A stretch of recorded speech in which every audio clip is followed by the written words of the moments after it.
Assalamualaikum warahmatullahi wabarakatuh. Marilah kita awali perkuliahan kita secara virtual ini dengan membaca basmalah. Bismillahirrahmanirrahim. Para mahasiswa yang berbahagia, pada kesempatan ini kita akan membicarakan tentang penelitian hukum Islam. Kita akan bicarakan penelitian hukum Islam secara umum, secara general pada pertemuan-pertemuan awal perkuliahan kita. Baik, sebelum kita membicarakan tentang apa arti makna sesungguhnya dari penelitian dan penelitian hukum Islam, kita akan menyampaikan beberapa makna penting dari kegiatan penelitian. Penelitian tidak bisa terpisah dari aktivitas menulis. Karena itu meneliti dan menulis tidak bisa dipisahkan. Ada beberapa makna penting dari meneliti dan menulis itu. Yang pertama, meneliti dan menulis adalah satu proses untuk melatih mahasiswa berpikir kritis. Mengapa berpikir kritis? Karena meneliti dan menulis adalah bagian dari menyeimbangkan tradisi membaca dan menulis. Membaca baik membaca teks maupun membaca realitas di masyarakat, yang itu bisa disebut sebagai sebuah teks juga sesungguhnya, dan kemudian menuliskannya dalam bentuk laporan penelitian. Menulis dengan memperhatikan berbagai aspek kaidah-kaidah tertentu, itu adalah bagian dari cara melatih kita untuk berpikir secara kritis. Kemudian yang kedua, meneliti dan menulis adalah proses kreatif di dalam membangun kompetensi dan pengakuan terhadap kompetensi tersebut. Setiap mahasiswa mempunyai rumpun dan bidang keilmuan yang ia tekuni. Pengakuan kompetensi kemampuan mahasiswa terhadap bidang keilmuannya antara lain yang utama dan terutama adalah dilihat pada kemampuan di dalam melakukan riset dan menuliskannya dalam laporan penelitian tersebut. Kemudian yang ketiga, meneliti dan menulis sesungguhnya adalah tanggung jawab intelektual untuk menyelesaikan masalah sosial kemasyarakatan. Maka, setiap mahasiswa sebagai insan-insan akademik mempunyai tanggung jawab intelektual dan tanggung jawab sosial sekaligus di dalam menyelesaikan masalah-masalah sosial kemasyarakatan tersebut sesuai dengan bidang keilmuannya. Maka mengapa kemudian sebuah penelitian harus bermula dari masalah? Masalah adalah kesenjangan antara apa yang seharusnya dengan apa yang senyatanya. Nah, masalah-masalah sosial ini bisa mewujud dalam bentuk studi-studi yang bersifat lapangan terhadap masalah-masalah sosial kemasyarakatan tersebut, maupun bisa bermula dari masalah-masalah yang bersifat konseptual yang ditemukan oleh mahasiswa dari berbagai literatur-literatur sesuai dengan bidang keilmuan yang dia tekuni. Para mahasiswa yang berbahagia, nah setelah kita menyampaikan tiga makna penting dari mengapa kemudian meneliti dan menulis itu penting, nah kita akan mengingat kembali apa sih sesungguhnya penelitian. Nah, ada beberapa poin kata kunci dari apa sesungguhnya penelitian itu. Satu, penelitian itu adalah bermula dari rasa ingin tahu. Setiap mahasiswa ketika mengusulkan satu laporan penelitian harus didasarkan kepada apa yang disebut dengan masalah seperti yang saya sebut tadi, atau didasarkan pada kegelisahan akademik tertentu. Kegelisahan inilah yang kemudian memancing kita semua untuk mencari tahu lebih mendalam. Nah, karena itu penelitian harus bermula dari rasa ingin tahu, dan itu adalah sesuatu yang khas pada diri manusia. Curiosity, rasa ingin tahu. Kemudian yang kedua, penelitian bermaksud menjawab rasa ingin tahu tersebut dalam bentuk pengetahuan yang benar tentang objek tertentu berdasar serangkaian langkah yang diakui komunitas ilmuwan atau bisa disebut sebagai bersifat intersubjektif. Pengetahuan, rasa ingin tahu harus didasarkan kepada metode-metode atau langkah-langkah atau cara-cara yang diakui oleh komunitas ilmuwan. Kemudian yang ketiga, hasil pengetahuan baru yang diakui sifat keilmiahannya dan dapat ditelusuri kembali oleh teman-teman sejawat. Nah, karena itu mengapa kemudian di dalam metode penelitian tersebut harus bersifat operasional. Kenapa seperti itu? Antara lain maknanya adalah bagaimana kemudian teman sejawat atau orang lain bisa melakukan cross check atau bisa memverifikasi atau bisa melakukan kembali metode-metode atau penelitian-penelitian kita. Itulah makna kemudian bahwa sebuah penelitian itu dapat diverifikasi. Nah, beberapa poin atau kata kunci dari penelitian itu, karena itu dapat disimpulkan ada beberapa hal. Pertama, penelitian tidak bisa terlepas dari rasa ingin tahu terhadap jawaban atau penjelasan dari berbagai kegelisahan akademik atau masalah-masalah akademik. Kemudian fokus pada objek penelitian tertentu sesuai dengan bidang keilmuan masing-masing mahasiswa. Kemudian metodenya bersifat intersubjektif, diakui oleh komunitas ilmuwan hukum Islam, komunitas ilmuwan metodologi penelitian, dan seterusnya.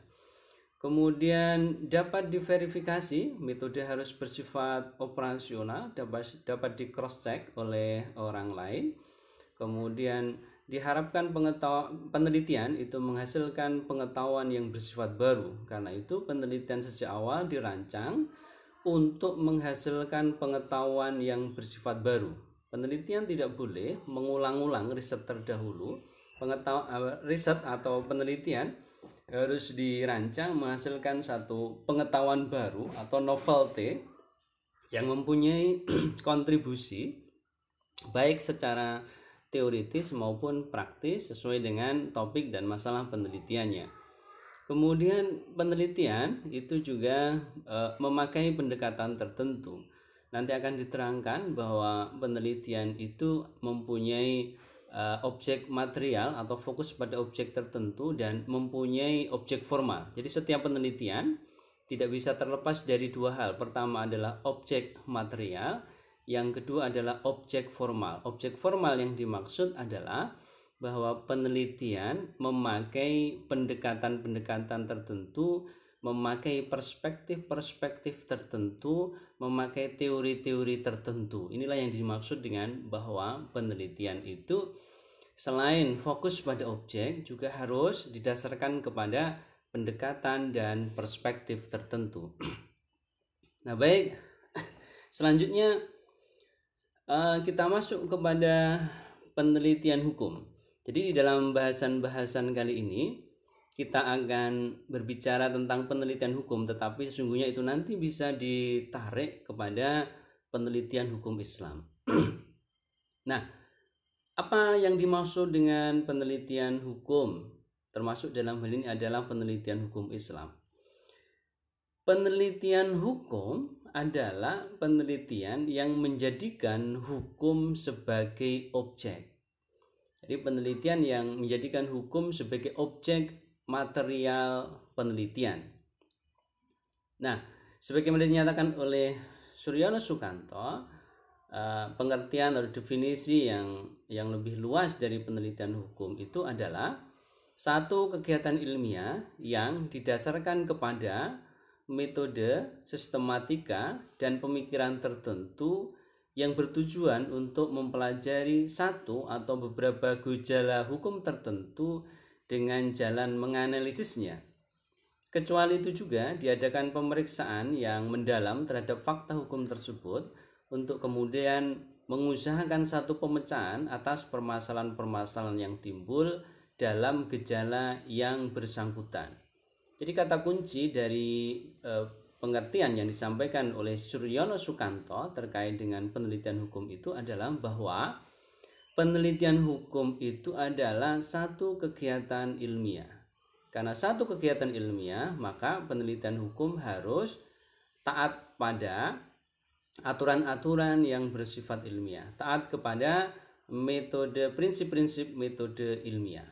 Karena itu dia harus didasarkan kepada metode, sistematika, dan pemikiran tertentu yang bersifat rasional dan bersifat objektif.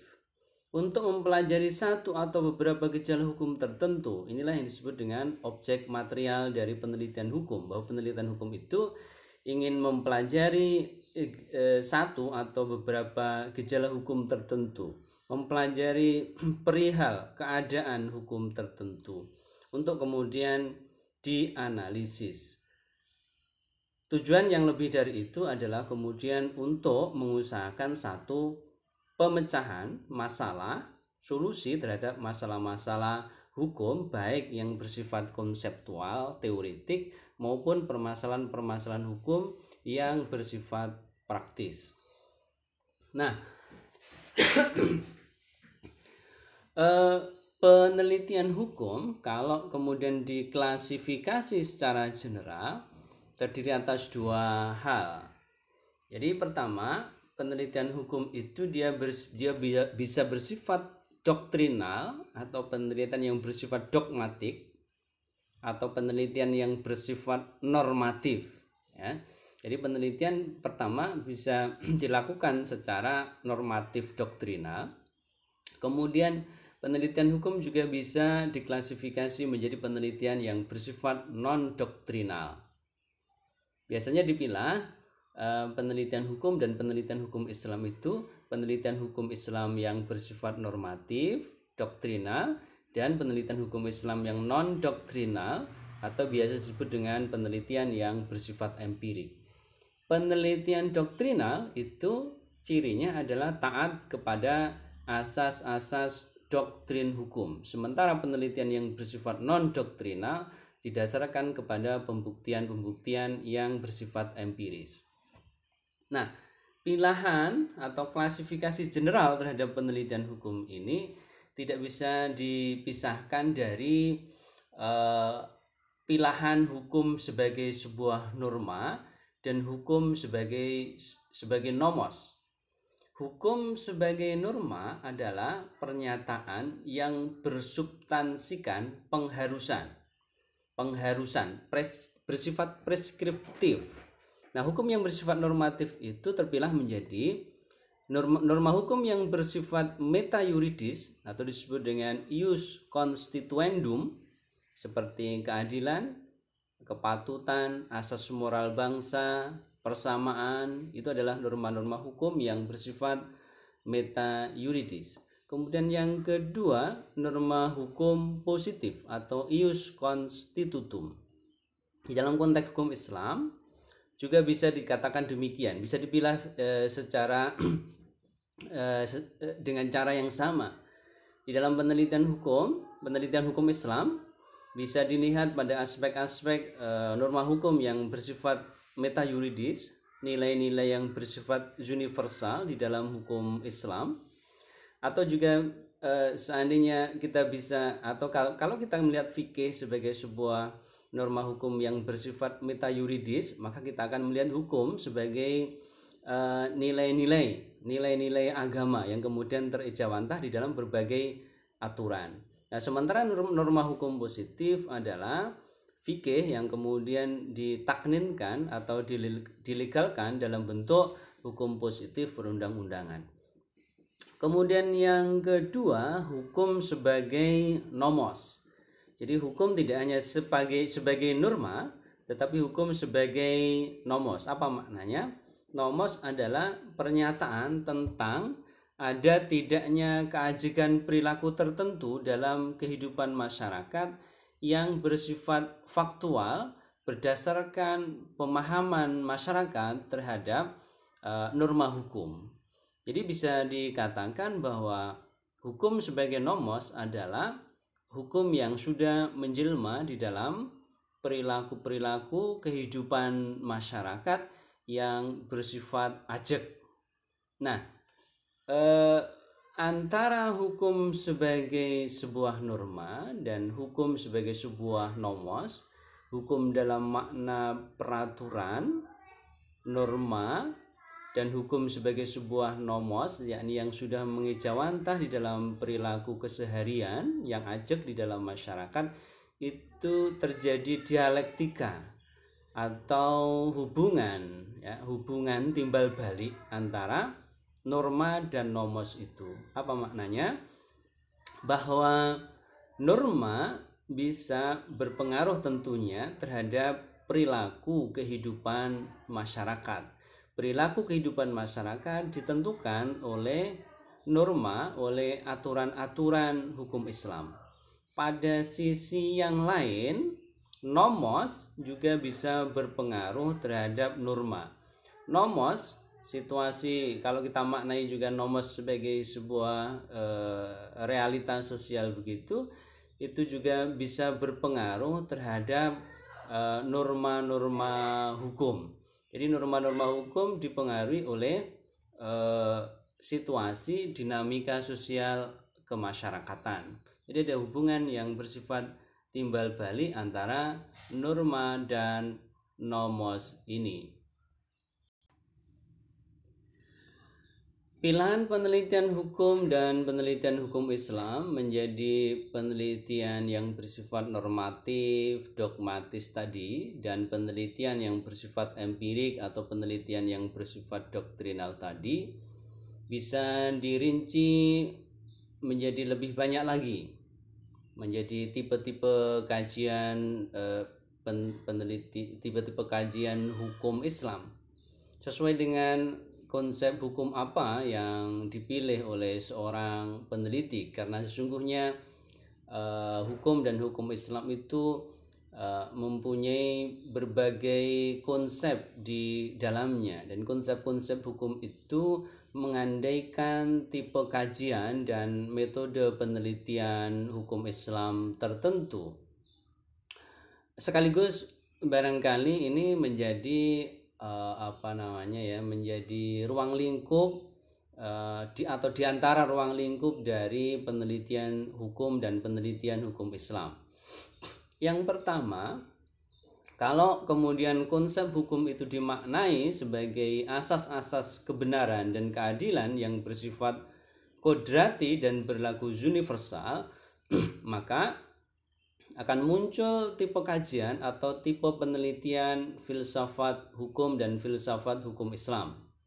Nah, metode penelitian dari model atau tipe kajian filsafat hukum Islam itu adalah bersifat deduktif atau bermula dari premis normatif yang bersifat self-evident. Self-evident itu maknanya adalah dia tidak perlu dibuktikan. Jadi premis-premis normatif yang self-evident itu tidak perlu dibuktikan. Dia akan menjadi premis, akan menjadi dasar dari penelitian kita. Umpamanya sebuah penelitian filsafat hukum Islam yang menjadikan premis normatif bahwa misalnya bahwa hukum Islam itu diturunkan untuk merealisasikan kemaslahatan manusia atau litahqiqi masalihal ibad. Nah, kalau kita bicara konteks maqasidus syariah umpamanya dengan premis normatif kemaslahatan ini, maka ia bisa masuk kepada tipe kajian filsafat hukum Islam. Kemudian yang kedua, hukum adalah norma positif dalam sistem perundang-undangan nasional. Jadi konsep hukum atau di antara konsep hukum yang mengatakan bahwa hukum adalah norma positif dalam bentuk perundang-undangan, maka akan memunculkan tipe penelitian hukum murni atau biasa disebut dengan law as it's written in the books. Hukum sebagaimana tertulis di dalam buku-buku perundang-undangan.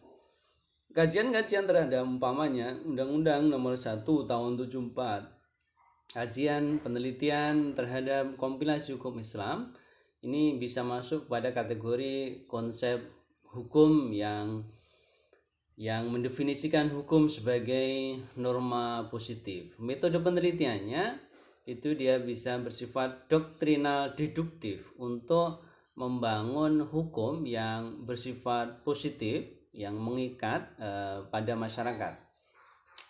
Kemudian yang ketiga, hukum adalah apa yang diputuskan hakim in concreto, judge through judicial process. Hukum adalah yang diputuskan oleh hakim. Ini tipe kajiannya adalah tipe kajian jurisprudensi atau American Socio-Legal Jurisprudency. Nah, metode penelitiannya bisa doktrinal atau non-doktrinal, deduksi atau induksi untuk kajian court behavior atau perilaku pengadilan. Jadi ini titik tekannya adalah penelitian-penelitian terhadap jurisprudensi atau berbagai putusan-putusan pengadilan terhadap berbagai kasus hukum tertentu, termasuk adalah mengkaji perilaku-perilaku para penegak hukum terhadap atau sikap-sikap atau metode-metode pemikiran-pemikiran terkait dengan mengapa satu majelis hakim tertentu menghasilkan jurisprudensi tertentu. Karena itu penelitian yang bersifat penelitian jurisprudensi ini bisa penelitian yang bersifat pustaka atau juga bisa penelitian yang bersifat empirik atau lapangan atau non-doktrinal dengan meneliti para penegak hukum yang menghasilkan putusan-putusan atau jurisprudensi tertentu. Maka kemudian penelitiannya kenapa disebut dengan bisa doktrinal atau yang bersifat non-doktrinal. Kemudian yang keempat, hukum adalah pola-pola perilaku sosial yang terlembagakan secara empirik. Inilah yang disebut dengan penelitian-penelitian yang non-doktrinal atau non-normatif. Nah, penelitian ini bisa tipe kajiannya, tipe penelitian adalah sosiologi hukum atau biasa dimaknai sebagai law as it's in society. Hukum sebagaimana yang ada di dalam masyarakat. Nah, metode penelitiannya adalah mengacu kepada metode penelitian sosial yang bersifat non-struktural dengan orientasi yang bersifat struktural. Dalam kajian sosiologis, penekanannya adalah pada hal-hal yang bersifat struktural tentang kelas-kelas sosial, tentang relasi antar kelas sosial dan seterusnya, yang ada kaitannya tentu dengan persoalan-persoalan hukum. Kemudian yang terakhir adalah hukum itu manifestasi makna-makna simbolik para pelaku sosial sebagaimana tampak dalam interaksi mereka. Jadi hukum adalah manifestasi makna manifestasi makna simbolik para pelaku sosial sebagaimana tampak dalam interaksi mereka. Nah, tipe kajian dalam hal ini bisa sosiologi atau antropologi hukum. Ini biasanya disebut sebagai law as it's in human action. Hukum sebagaimana termanifestasi di dalam aksi-aksi atau kegiatan kemanusiaan. Nah, metode penelitian dalam hal ini adalah masuk kepada metode penelitian sosial, juga non-doktrinal, artinya dia bersifat empirik, dengan orientasi kepada hal-hal yang bersifat kultur budaya, simbolik interaksional. Dalam hal ini adalah lebih pada bagaimana melihat hukum sebagaimana dia mewujud di dalam simbol-simbol tertentu dalam kaitannya dengan interaksi sosial kemasyarakatan. Nah, ini gambaran secara umum berbagai penelitian yang bisa dilakukan dalam konteks hukum dan hukum Islam yang semuanya bisa diringkas bahwa penelitian itu dia bisa bersifat normatif dan bisa bersifat empirik atau non-doktrinal. Yang bersifat empirik dalam hal ini bisa filsafat hukum, bisa tipe kajian ajaran hukum murni, atau juga dia yang bersifat jurisprudensi, kajian jurisprudensi. Nah, sementara yang bersifat non doktrinal atau empirik bisa sosiologi hukum, antropologi hukum, atau juga penelitian-penelitian hukum yang didekati dari perspektif ilmu-ilmu sosial secara umum. Nah, ini barangkali penjelasan lebih jauh dari klasifikasi penelitian hukum Islam, termasuk juga bisa dimaknai sebagai ruang lingkup dari penelitian hukum dan penelitian hukum Islam. Dan barangkali ini juga nanti bisa dikembangkan lebih jauh ruang lingkup ini untuk mengidentifikasi apa-apa saja yang bisa diteliti oleh para mahasiswa dalam kajian hukum keluarga atau hukum Islam itu. Nah, barangkali itu sebagai gambaran umum tentang mata kuliah kita tentang metode penelitian hukum dan metode penelitian hukum Islam. Untuk lebih jauh silahkan dibaca untuk memperdalam kajian apa sesungguhnya penelitian hukum dan penelitian hukum Islam. Bisa dibaca kembali berbagai sumber yang terkait, diantaranya adalah umpamanya penelitian hukum interdisipliner, sebuah pengantar menuju sosiolegal, juga buku tentang sosiolegal dalam perkembangan metode penelitian hukum interdisipliner, dan kemudian juga metode penelitian hukum normatif dan empirik. Nah, seperti itu untuk lebih jauh diperdalam dengan membaca. Dan selanjutnya dari pengantar yang bersifat sederhana ini bisa didiskusikan, bisa kita diskusikan. Silakan didiskusikan. Terima kasih, begitu saja kita akhiri. Wallahul muwaffiq ila aqwamit thoriq. Wassalamualaikum warahmatullahi wabarakatuh.